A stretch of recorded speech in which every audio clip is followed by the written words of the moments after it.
నమస్కారం. కేవీ న్యూస్కి స్వాగతం. రాష్ట్రం ఏర్పడిన మొదటి 10 సంవత్సరాల కాలంలో 70% బడ్జెట్ బీసీలకే చెందిందని ఎమ్మెల్సీ కల్వకుంట్ల కవిత అన్నారు. 5 మంది రాజ్యసభ, 8 మంది బీసీలను ఎమ్మెల్సీగా బీఆర్ఎస్ పార్టీ నియమించిందన్నారు. కేసీఆర్ వచ్చిన తర్వాత బీసీలను ఇంటి బిడ్డలా చూసుకున్నారని పేర్కొన్నారు. కులవృత్తులను కాంగ్రెస్ ప్రభుత్వం ఆదుకోవడం లేదని ఆరోపించారు. కామారెడ్డి జిల్లా కేంద్రంలోని శుభం కన్వెన్షన్ హాల్లో ఏర్పాటు చేసిన బీసీ కుల సంఘాల రౌండ్ టేబుల్ సమావేశంలో ఎమ్మెల్సీ కల్వకుంట్ల కవిత ముఖ్య అతిథిగా హాజరై మాట్లాడారు. బీసీల కోసం రౌండ్ టేబుల్ సమావేశాలు కామారెడ్డి సభతో 28కి చేరిందన్నారు. బీసీల రిజర్వేషన్లను అమలు చేయాల్సిన అవసరం రాష్ట్ర ప్రభుత్వానికి ఉందన్నారు. రాష్ట్ర ప్రభుత్వం బీసీల జనాభా తగ్గించి ఓసీల జనాభా పెంచిందన్నారు.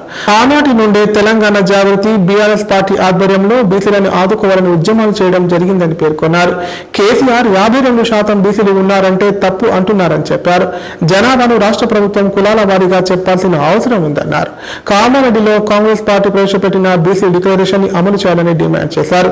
రాజకీయంగా, విద్య, ఉద్యోగ పరంగా రిజర్వేషన్లు ఇవ్వాలని డిమాండ్ చేస్తున్నామన్నారు.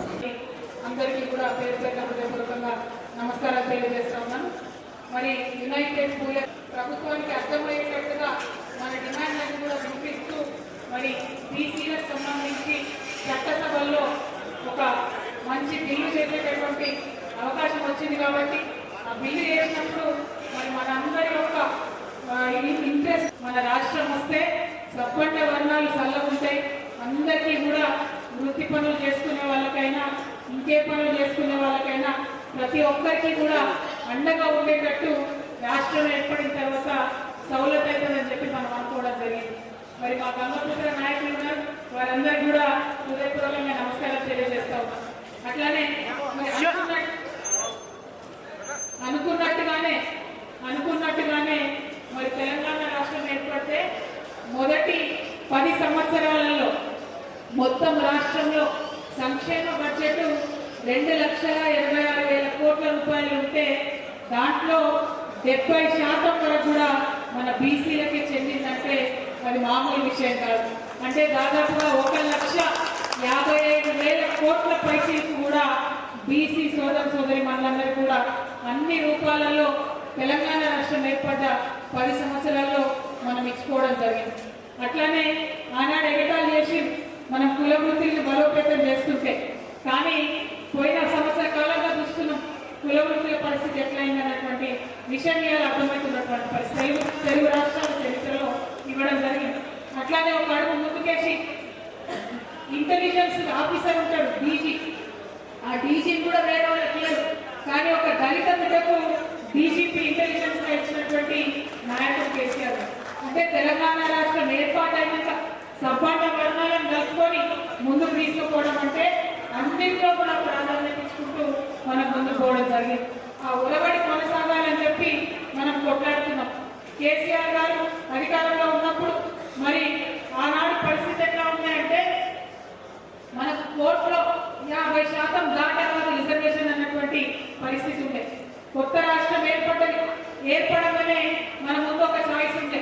వెంటనే మనము ఎన్నికలు పెట్టాలి, లోకల్ బాడీస్ కి సంవత్సరం లోపల ఎన్నికలు పెట్టాలంటే ఒక పక్క కాంగ్రెస్ నాయకులు కోర్టుకు పోయి తప్పకుండా ఇమీడియట్ ఎన్నికలు పెట్టాల్సిందే అని ఆర్డర్ పట్టుకొచ్చింది.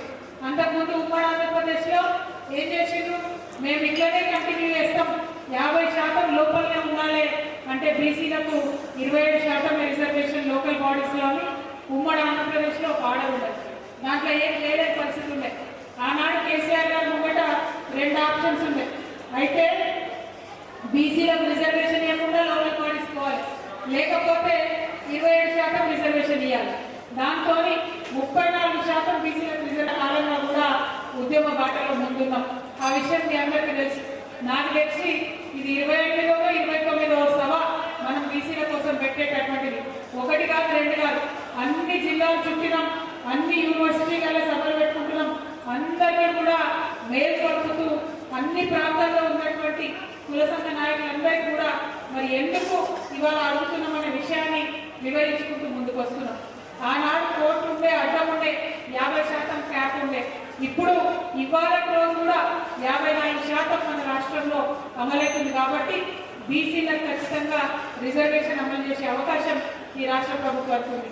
మరి మనం ఒత్తిడి చేయడంతో ఏమైంది, అంతకుముందు లెక్క పెట్టాలి, కులగణన వేయాలంటే కూడా చేయని పరిస్థితి ఉంది.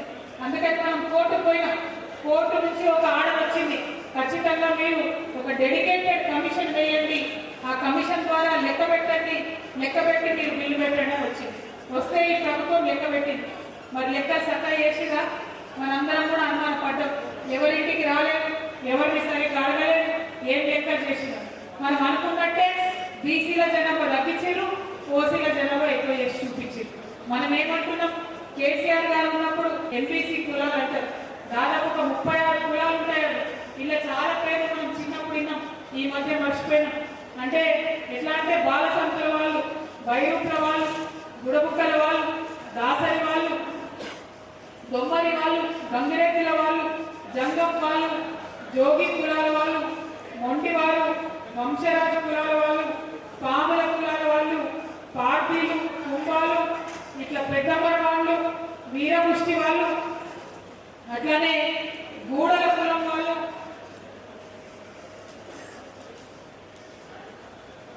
మన కంచార కులం వాళ్ళు, మొంటి పట్ట వాళ్ళు, నొక్కాల వాళ్ళు, పనికి మొగ్గల వాళ్ళు, యాట వాళ్ళు, చొప్పమడి వాళ్ళు, జైకాడి వాళ్ళు, పాట రాజమల్ల వాళ్ళు, పాలయేతిరి వాళ్ళు, మందుల వాళ్ళు, ఏమైనా ఇన్నట్టు గుర్తున్నాయా? జోసి మందిర వాళ్ళు, పూనపులి వాళ్ళు, శిక్షగారి వాళ్ళు, బుక్కాయ వాళ్ళు, గోత్రాల వాళ్ళు, కషికపాడి వాళ్ళు. ప్రభుత్వ నిర్ణయం మేరకు మహిళా సంఘాలకు వరి ధాన్యం కొనుగోలు కేంద్రాలు ఎక్కువగా కేటాయించడం జరిగిందని కామారెడ్డి కలెక్టర్ ఆశీష్ సంఘన్ అన్నారు. ఎలాంటి సమస్యలు రాకుండా ధాన్యం కొనుగోలు చేయాలని సూచించారు. సన్న బియ్యం క్వింటాలకు 500 రూపాయల బోనస్ చెల్లించడం జరుగుతుందని పేర్కొన్నారు. 2024-25 యాసంగి సీజన్లో వరిధాన్యం కొనుగోళ్లపై గ్రామ అధ్యక్షులు, సబ్ కమిటీ సిబ్బందికి శిక్షణ కార్యక్రమాన్ని కలెక్టర్ ఆశీష్ సంఘన్ ప్రారంభించారు. ఈ సందర్భంగా కలెక్టర్ మాట్లాడుతూ, ప్రభుత్వ ఆకాంక్ష మేరకు మహిళా సంఘాల ద్వారా వరిధాన్యం కొనుగోళ్లకు ఈ యాసంగి సీజన్లో 183 కొనుగోలు కేంద్రాలు ఏర్పాటు చేయడం జరుగుతోందన్నారు. గతంలో జిల్లాలో 27 కేంద్రాల్లో కొనుగోలు చేసిన మహిళా సంఘాలకు ఈసారి మరో 156 కేంద్రాల సంఘాలకు అదనంగా 41% కేటాయించడం జరిగిందని తెలిపారు. మహిళలు ఆర్థికంగా బలోపేతం కావాలనే ఉద్దేశంతో ప్రభుత్వం ఈ నిర్ణయం తీసుకుందని చెప్పారు. కొనుగోలు కేంద్రాలు ఏర్పాటు చేసి అవసరమైన పరికరాలు, క్యాలిపర్స్, టార్పలిన్, తూకం యంత్రాలు, తేమ కొల్చే యంత్రం తదితర పరికరాలతో పాటు కేంద్రంలో త్రాగునీరు, వేసవి దృష్ట్యా నీడ ఏర్పాటు, ఓఆర్ఎస్ ప్యాకెట్స్ తదితర ఏర్పాట్లు చేయాలని సూచించారు.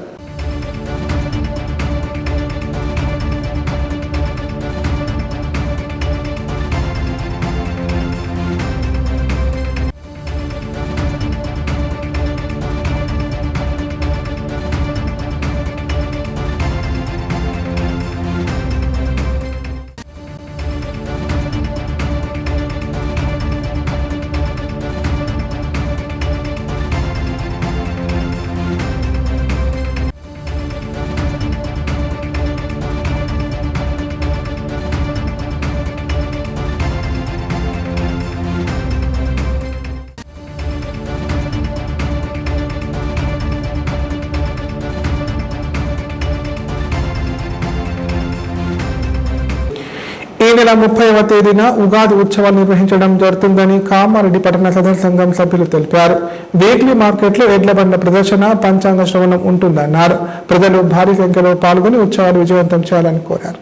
కామారెడ్డి పట్టణాభివృద్ధి సదర సంఘం ఆధ్వర్యంలో మీడియా సమావేశం నిర్వహించారు. సందర్భంగా వారు మాట్లాడుతూ, ఈ నెల 30వ తేదీ ఆదివారం శ్రీ విశ్వాసునామ సంవత్సర ఉగాది పర్వదినం సందర్భంగా పట్టణంలోని వీక్లీ మార్కెట్లో ఎడ్ల బండ్ల ప్రదర్శన నిర్వహించడం జరుగుతుందన్నారు. అలాగే పంచాంగ శ్రవణం ఉంటుందని తెలిపారు.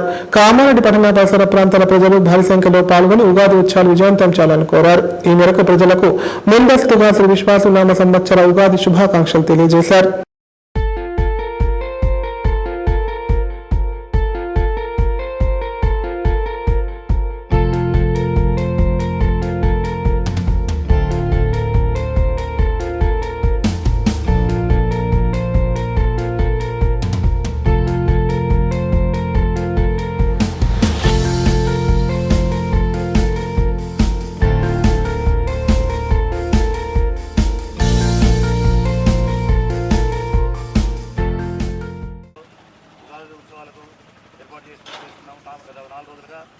మున్సిపల్ సిబ్బంది మరియు మున్సిపల్ కార్మికులు నాలుగు విస్తృతంగా పనిచేస్తున్నారు. దీనికి కామారెడ్డి పట్టణ సంఘము ఎంతో తోడ్పాటు ఏర్పాటు చేస్తుంది.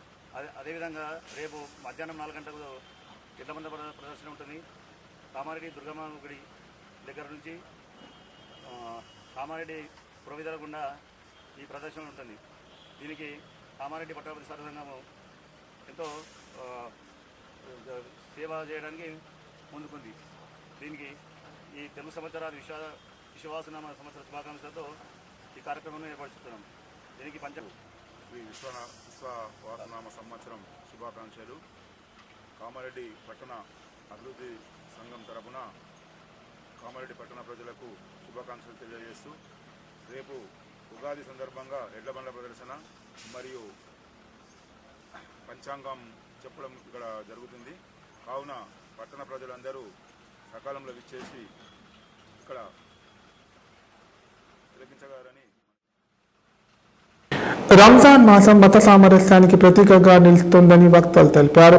ఇఫ్తార్ విందులతో సోదరభావం పెంపొంది ప్రజల మధ్య ఐక్యత పెరుగుతుందన్నారు. అల్లా ఆశీస్సులతో ప్రతి ఒక్కరూ సుఖ సంతోషాలతో ఉండాలని ఆకాంక్షించారు. పవిత్ర రంజాన్ మాసం సందర్భంగా ఉమ్మడి జిల్లాలో పలువురు నాయకులు ఇఫ్తార్ విందులు ఏర్పాటు చేశారు. మత పెద్దలతో ప్రత్యేక ప్రార్థనలు నిర్వహించిన అనంతరం ముస్లిం సోదరులు ఉపవాస దీక్షను విరమించారు. సందర్భంగా వారు మాట్లాడుతూ పవిత్రమైన రంజాన్ మాసంలో చిన్న పిల్లల నుంచి మొదలుకొని వృద్ధుల వరకు కఠోర నియమాలతో ఉపవాస దీక్షలు చేయడం గొప్ప విషయమన్నారు. రంజాన్ మాసం మత సామరస్యానికి ప్రతీకగా నిలుస్తోందని తెలిపారు. ఇఫ్తార్ విందులతో సోదర భావం పెంపొంది ప్రజల మధ్య ఐక్యత పెరుగుతుందన్నారు. అల్లా ఆశీస్సులతో ప్రతి ఒక్కరు సుఖ సంతోషాలతో ఉండాలని ఆకాంక్షించారు.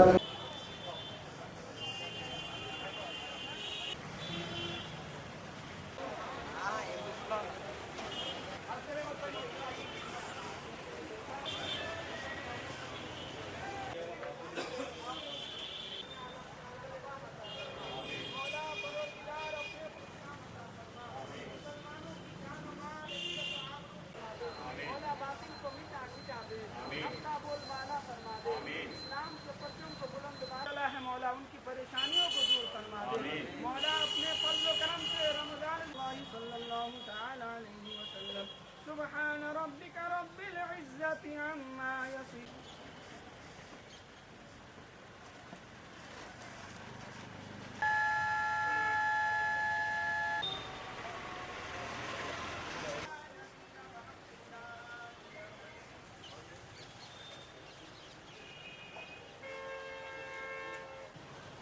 आप तमाम हजरात को क़ब्ल अज़ वक्त ईद उल फितर की बेशुमार खुशियाँ मसरतें सादतें मुबारक हो। आज चीफ मिनिस्टर तेलंगाना रेवंत रेड्डी साहब की जानिब से मदीना मस्जिद के पास, मक्का मस्जिद के पास, फारूक मस्जिद के पास, मस्जिद नूर के पास और जामे मस्जिद के पास, मस्जिद इमामुद्दीन के पास इफ्तार पार्टी और ताम का एहतमाम किया गया। इस मौके पर हम चीफ मिनिस्टर तेलंगाना अली जनाब रेवंत रेड्डी साहब का तहे दिल से शुक्रिया अदा करते हैं कि उन्होंने मुसलमानों के लिए इफ्तार पार्टी का और ताम का एहतमाम किया है और हमें उम्मीद है कि इसी तरह से हर जगह मुसलमानों की नुमाइंदगी के लिए वो पेश रहेंगे और उनका हक दिलाएंगे। इस मौके पर मैं बिलखुसूस अली जनाब अलहाज मोहम्मद अली शफी साहब का तहे दिल से शुक्रिया अदा करता हूँ, जो वक्तन फ़ौक़तन तेलंगाना हुकूमत को और बिलखुसूस रेवंत रेड्डी साहब को अपने मशवरों से मुसलमानों की फलाह व बहबूदी के लिए ఇప్పుడు ప్రకటనలు. Life hospital Kamareddy. కామారెడ్డిలో 50 పడకల ISO సర్టిఫైడ్ గల ఏకైక hospital life hospital Kamareddy. Aarogyasri, EHS మరియు అన్ని రకాల నగదు రహిత హెల్త్ ఇన్సూరెన్స్లు గల ఏకైక hospital life hospital. Aarogyasri card లేదా తెల్ల రేషన్ కార్డు ఉన్న వారికి ఆరోగ్యశ్రీ మరియు ఆయుష్మాన్ భారత్ ద్వారా ఆపరేషన్లు ఉచితంగా చేయబడును. కామారెడ్డిలో కార్పొరేట్ స్థాయి ఖరీదైన వైద్యాన్ని ప్రతి పేద మధ్యతరగతి వారికి అతి తక్కువ ఖర్చుతో వైద్యం చేయబడును. నిజామాబాద్, హైదరాబాద్ వెళ్లవలసిన అవసరం లేకుండా అనుభవజ్ఞులైన వైద్య బృందంచే క్లిష్టమైన ఎముకల ఆపరేషన్లు, ఆర్థోస్కోపిక్, కీహోల్ సర్జరీలు, జాయింట్ రీప్లేస్మెంట్, మోకాళ్ల మార్పిడి, వెన్నుపూస ఆపరేషన్లు మరియు 4 గంటలు అత్యవసర వైద్య సేవలు అందించబడును. మా సదుపాయాలు: అత్యాధునిక operation theatre, laminar OT, ICU, X-ray, physiotherapy, DEXA scan, pharmacy సౌకర్యాలు కలవు. రాష్ట్ర ప్రభుత్వ ఉద్యోగులకు ఫీజు రీయింబర్స్మెంట్ సౌకర్యం కలదు. సంప్రదించండి లైఫ్ హాస్పిటల్. తెలంగాణలో మొట్టమొదటిసారిగా అధునాతన పద్ధతిలో నరాల, మానసిక, sex, alcohol, fits treatment, AC intensive care unit ఇప్పుడు మన నిజామాబాద్ లో doctor B Keshavulu MD psychiatry, Osmania గారి ఆధ్వర్యంలో అన్ని సదుపాయాలు గల అత్యాధునిక అతిపెద్ద హాస్పిటల్ ప్రారంభించబడ్డది. నరాల బలహీనతలు, తలనొప్పి, ఫిట్స్, పళ్లు బిగపట్టడం, భయం, గుండెదడ, డిప్రెషన్, ఒంటరితనం, మంత్రాలు చేతబడి చేశారని అనుమానపడటం, వ్యతిరేకమైన ఆలోచనలు, తన గూర్చి మాట్లాడుకుంటున్నారని, చంపడానికి వస్తున్నారని భ్రమపడటం, ముట్టిందే ముట్టటం, కడిగిందే కడగటం, సెక్స్ లో బలహీనత, శీఘ్రస్ఖలనం, హస్తప్రయోగం, సెక్స్ లో తీవ్ర అసంతృప్తి, భార్యాభర్తల మధ్య అనుమానాలు, పిల్లల అల్లరి, అతికోపం, మతిమరుపు, చదువులో వెనుకబాటుతనం, alcohol, cigarette, gutka, Gul form బానిసైన వారికి స్పెషల్ ట్రీట్మెంట్. గమనిక: ఆధునిక ఏసీ వార్డు, అత్యంత విశాలమైన భవనం, అన్ని నరాల మానసిక సమస్యలకు మరియు ఆల్కహాల్ ను మాన్పించుటకు అడ్మిషన్స్ సౌకర్యం గల తెలంగాణలోనే అతిపెద్ద hospital doctor Keshavulu hospital. Bus stand ఎదురుగా లైన్, ఖలీల్వాడి, నిజామాబాద్. ఫోన్ 08462255189. బాకీ డబ్బులు ఇవ్వడం ఇష్టం లేకనే దోమకొండ మండలం ముత్యంపేటకు చెందిన రమేష్ ను హత్య చేసినట్లు ఏఎస్పీ చైతన్యరెడ్డి తెలిపారు. హత్య చేసిన 5 నిందితులను అరెస్ట్ చేసి రిమాండ్ తరలించడం జరిగిందని పేర్కొన్నారు. చాకచక్యంగా వ్యవహరించి కేసును ఛేదించిన సిబ్బందిని ఏఎస్పీ అభినందించారు. దోమకొండ మండలం చింతమాన్పల్లిలో గురువారం ఈరోజున రమేష్ హత్య గురికాగా ఈ కేసులో నిందితులను అరెస్ట్ చేసినట్లు ఏఎస్పీ చైతన్యరెడ్డి తెలిపారు. శుక్రవారం జిల్లా కేంద్రంలోని డీఎస్పీ కార్యాలయంలో ఏర్పాటు చేసిన విలేకరుల సమావేశంలో ఆమె వివరాలు వెల్లడించారు. దోమకొండ మండలంలోని ముత్యంపేటకు చెందిన రమేష్ గతేడాది డిసెంబర్లో తన భార్య పేరు మీద ఉన్న మారుతి షిఫ్ట్ కారును 3,85,000కు అదే మండలంలోని చింతమాన్పల్లి గ్రామానికి చెందిన పోచయ్య కొనుగోలు చేశాడు. కారుకు సంబంధించిన డబ్బులు బాకీ ఉండడంతో పలుమార్లు ఇద్దరి మధ్య గొడవ జరిగింది. గురువారం చింతమాన్పల్లి గ్రామ శివార్లో పోచయ్య తన ఇటుక బట్టికి ఉదయం 3 గంటల ప్రాంతంలో రమేష్ అక్కడికి రాగా ఇద్దరి మధ్య ఘర్షణ చోటు చేసుకుంది. ఈ క్రమంలో రమేష్ పై పోచయ్య కర్రతో గట్టిగా బాధడంతో అక్కడే పడిపోయాడు. అనంతరం బట్టిలో పనిచేసే రాజ్ కుమార్, రమేష్, విదేశీ నాయక్ తో పాటు అల్లుడు హరీష్ రమేష్ ను తాళ్లతో కట్టేసి తీవ్రంగా కొట్టారు. ఈ విషయం తెలుసుకున్న పోలీసులు అక్కడికి చేరుకుని రమేష్ ను కామారెడ్డి ప్రభుత్వ ఆసుపత్రికి తరలించగా అప్పటికే మృతి చెందినట్లు వైద్యులు తెలిపారు. మృతుడి భార్య అనిత ఫిర్యాదు మేరకు కేసు నమోదు చేసి పోలీసులు నిందితులను అరెస్ట్ చేసి నిజామాబాద్ జిల్లా జైలుకు తరలించినట్లు ఏఎస్పీ తెలిపారు. కేసును ఛేదించిన బికనూర్ సిఐ సంపత్ కుమార్, దోమకొండ ఎస్ఐ శ్రవంతి సిబ్బందిని అభినందించారు.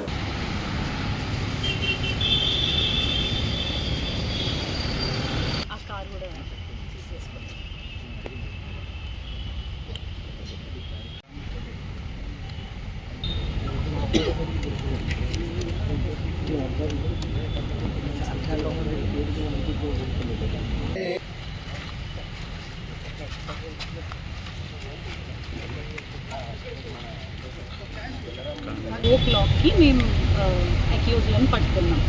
సో ఈ 5 మెంబర్స్ ఎవరైతే ఉన్నారు, పల్లె పోచయ్య, ఓర్పుల హరీష్ అండ్ ఇంకో 3 వచ్చేసి ఒడిస్సా నుంచి ఉన్నారు, రమేష్ నాగ్, రాజు కుమార్ బిందాని అండ్ విదేశ్ నాయక్. సో వీళ్ళు 3 ఒడిస్సా నుంచి ఆ రుట్టబట్టీల్లో పనిచేస్తున్నారనమాట. సో ఇన్వెస్టిగేట్ చేస్తే ఏం తెలిసింది అంటే, ఈ 20 రమేష్ అనే అతను ఫైనాన్స్లో ఒక కార్ తీసుకున్నాడు, మారుతి స్విఫ్ట్ కార్ తీసుకున్నాడు. ఆ కార్ ఈఎంఐస్ అవి కట్టలేక ఆ కారు అక్యూజ్డ్ పల్లె పోచయ్యకి అమ్మింది. సో అమ్మినప్పుడు కొంత మనీ పల్లె పోచయ్య ఇచ్చాడు, బట్ ఇంకొంచెం మనీ ఇచ్చేది ఉంది. సో ఆ మనీ అడిగినప్పటి నుంచి లాస్ట్ మండే నుంచి వీళ్ళిద్దరు కంటిన్యూస్గా గొడవలు అవి జరుగుతుంది. సో ఆ 27th రోజు ఈ ఇక్క బట్టీల దగ్గర ఈ కార్ పార్క్ చేసి ఉంది. పల్లె పోచయ్య కార్ పార్క్ చేసింది అతను ఇక్క బట్టి దగ్గర. సో అప్పుడు 20 రమేష్ వచ్చి ఇంకా కార్ తీసుకోబోయింది. సో అతను ఆ కార్ స్టార్ట్ అయిన సౌండ్ విని ఇతను బయటికి వచ్చి చూసిండు. తర్వాత వీళ్ళందరూ కలిసి ఇతన్ని కొట్టిండు, అంటే కాళ్ళు కట్టేసి కట్టతోటి కొట్టడం అదంతా జరిగింది. సో కొట్టి ఇంకా పారిపోయారు. సో దాని తర్వాత మా వాళ్ళు డైల్ 100 వల్ల వచ్చి దాని తర్వాత హాస్పిటల్లో చేర్చిండ్రు. బట్ అతను చనిపోయాడు. సో వీళ్ళని అక్యూజ్లను ఈరోజు మధ్యాహ్నం పట్టుకున్నాం అండ్ వాళ్ళ దగ్గర నుంచి ఆ రోప్ అండ్ కట్టె అండ్ కారు ఇవన్నీ సీజ్ చేయడం జరిగింది. సో బేసిక్లీ ఫైనాన్స్ గొడవల వల్ల అండ్ ఐ కంగ్రాచులేట్ మా సిఐ సంపత్ గారు and SI Sravanthi and the constables తొందరగా రియాక్ట్ అయ్యి ఈరోజు మధ్యాహ్నం వరకు అక్యూజ్. ఫ్యామిలీ మెంబర్స్ ఎలా తెలిసింది మేడం? ఫ్యామిలీ మెంబర్స్గా ఆ రోజు నైట్ మాకు డైల్ 100 కాల్ వచ్చిందండి. అక్కడ గొడవ జరుగుతుంది అని చెప్పేసి వాళ్ళ రిలేటివ్స్ కాల్ చేసింది. గొల్లరాముకు ఫోన్ చేశారు. గొల్లరాముకి ఎవరు ఫోన్ చేశారు? వీళ్ళు అక్యూజ్లే కాల్ చేసింది. ఏమని కాల్ చేశారు? అంటే నార్మల్లీ మీ వాడిట్ వచ్చాడు అన్నట్టు. గతంలో వీళ్ళకి ఏమైనా కక్షలు ఉన్నాయి మేడం? ఓ వ్యక్తి దారుణ హత్యకు గురైన సంఘటన కామారెడ్డి జిల్లా బేర్కూర్ మండలం దామరంచ శివార్లో చోటు చేసుకుంది. మృతి చెందిన వ్యక్తిని నాగారం గ్రామానికి చెందిన అమృతం విఠల్ గా గుర్తించారు. కాగా విఠల్ భార్య అతడిని హత్య చేసినట్లు పోలీసులు అనుమానిస్తున్నారు. కామారెడ్డి జిల్లా బేర్కూర్ మండలం దామరంచ శివార్లో నాగారం గ్రామానికి చెందిన అమృతం విఠల్ దారుణ హత్యకు గురయ్యాడు. భార్య అమృతం కాశామని తన వ్యసనాలకు అడ్డు వస్తున్నాడని భర్తను చంపినట్లు మృతుడి తమ్ముడు సాయిలు ఆరోపిస్తున్నారు. మృతుడు సోమేశ్వర గ్రామం నుండి నాగారం గ్రామానికి ఇల్లరికం వెళ్లాడని చెప్పారు. మృతుడికి 3 కూతుళ్లు ఉండగా వారిలో ఒక కూతురు పెళ్లైందని తెలిపారు. కాగా మృతుడి భార్య కాశామని మరో 2 అదుపులోకి తీసుకొని పోలీసులు విచారిస్తున్నట్లు తెలుస్తోంది.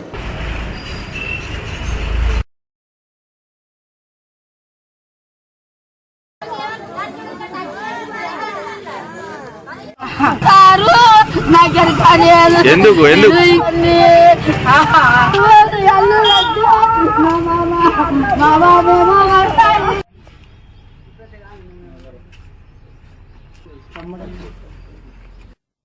పేరేంది ఆయన? విఠల్. మా గ్రామం సోమేశ్వరం. మరి అది సోమేశ్వరం. నా మేనమామ ఇంటికి మా తమ్ముని వీళ్ళతో పంపించాను. మా తమ్ముడికి 3 కూతుర్లు, ఒక కూతురు పెండైంది. వేసే పని చేసి వస్తాడు. రాగా ఏదో కొద్దిగా పనంతా చేసి కొద్దిగా ఏదో వేసుకొని కళ్ళు తాగింటికి వస్తాడు. వచ్చిన తర్వాత ఏదో చిన్న గొడవల వల్ల అదొకటి రోజు నడిచినప్పుడు మేము కూడా మాట్లాడిన సంబంధించినాం, అంతా సెట్ చేసినాం.